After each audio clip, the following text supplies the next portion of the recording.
Assalamualaikum warahmatullahi wabarakatuh. Waalaikumsalam. Perkenalkan kami dari kelompok 5 akan mempresentasikan aliran perennialisme.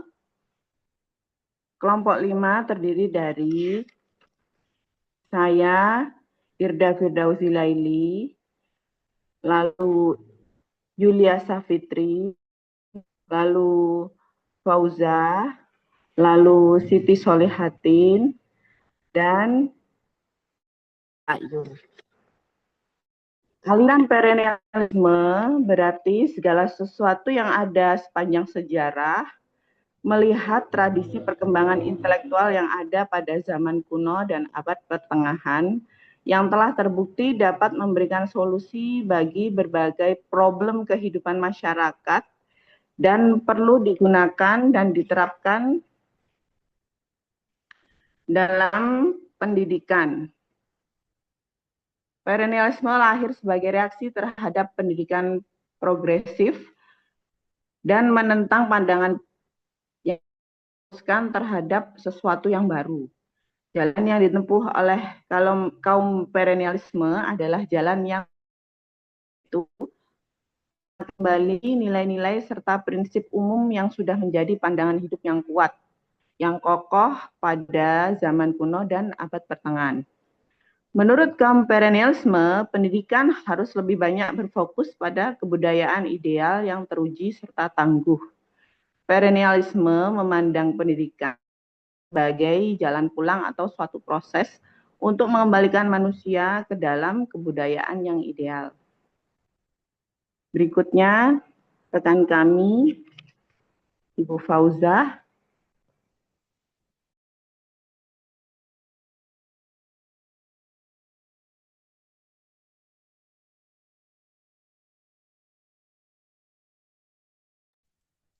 Assalamualaikum warahmatullahi wabarakatuh.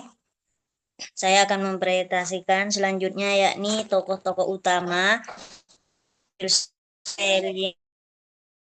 yang ini tiga, yakni konsep pendidikan perennialisme dilatar belakangi oleh filsafat-filsafat seperti Plato, yang mana Plato sebagai bapak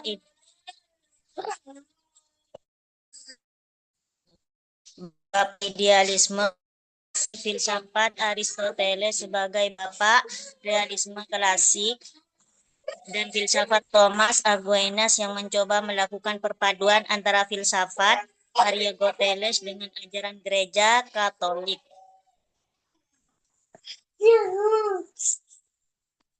Yang berkembang pada zamannya, yakni satu, tokoh-tokoh utama Plato, yakni Plato merupakan salah satu seorang filsuf Yunani yang hidup pada zaman filsafat sofisme. Menurut Plato, tujuan utama dalam pendidikan adalah melakukan pembinaan pemimpin yang sadar terhadap pentingnya asas normatif dan melaksanakannya dalam seluruh aspek kehidupan. Menurut Plato, masyarakat yang ideal adalah masyarakat adil dan sejahtera.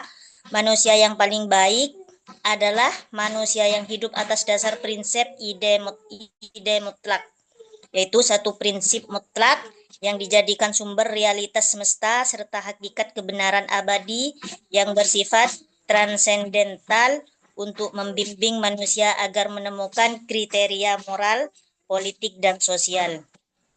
Yani tokoh yang kedua Aristoteles. Aristoteles ini merupakan salah satu seorang murid dari Plato. Hasil pemikiran Aristoteles dianggap atau disebut dengan filsafat realisme. Aristoteles mengajarkan manusia bagaimana cara berpikir berdasarkan atas prinsip realistis yang lebih dekat pada alam kehidupan manusia sehari-hari. Menurut Aristoteles, manusia merupakan makhluk materi dan rohani. Sebagai makhluk materi, Aristoteles menyadari bahwa manusia dalam hidupnya berada dalam keadaan yang meliputi kondisi alam, materi, dan sosial. Sebagai makhluk rohani, yakni manusia menurut Aristoteles sadar bahwa manusia akan menuju proses yang lebih tinggi, yaitu menuju pada manusia yang ideal. Selanjutnya, rekan kami. Kami, Siti Solihatin, akan mempresentasikan teori belajar menurut perennialisme. Teori dasar dalam belajar adalah sebagai berikut. Mental disiplin. Menurut kaum perennialisme, latihan dan pembinaan berpikir merupakan salah satu kewajiban dan keutamaan dalam proses belajar. Rasionalitas dan asas kemerdekaan. Makna rasionalitas dan asas kemerdekaan adalah otoritas berpikir harus disempurnakan dan menjadikan manusia untuk menjadi dirinya sendiri. Belajar dan berpikir para kaum perennialisme meyakini bahwa dengan adanya asas perbentukan kebiasaan dalam permulaan anak, belajar bersiap belajar sebagai persiapan hidup ini adalah tiap-tiap proses belajar harus menuju terhadap kesempurnaan hidup, baik duniawi ataupun surgawi. Belajar melalui pengajaran bertujuan agar siswa dapat ke tahap selanjutnya. Menurut kaum perennialisme, seorang guru harus mengembangkan potensi-potensi yang ada pada diri siswa, serta melakukan moral atau murid-muridnya, pada atas murid-muridnya. Selanjutnya, Bu.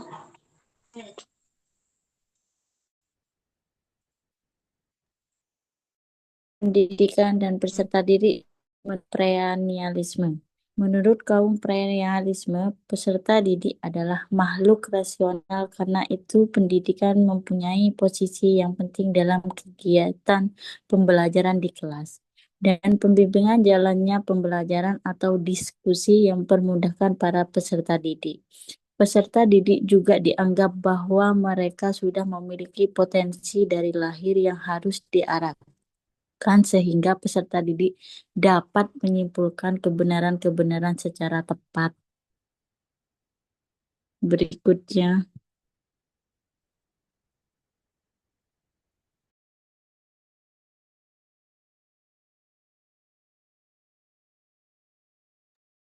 Moodnya, Bunda.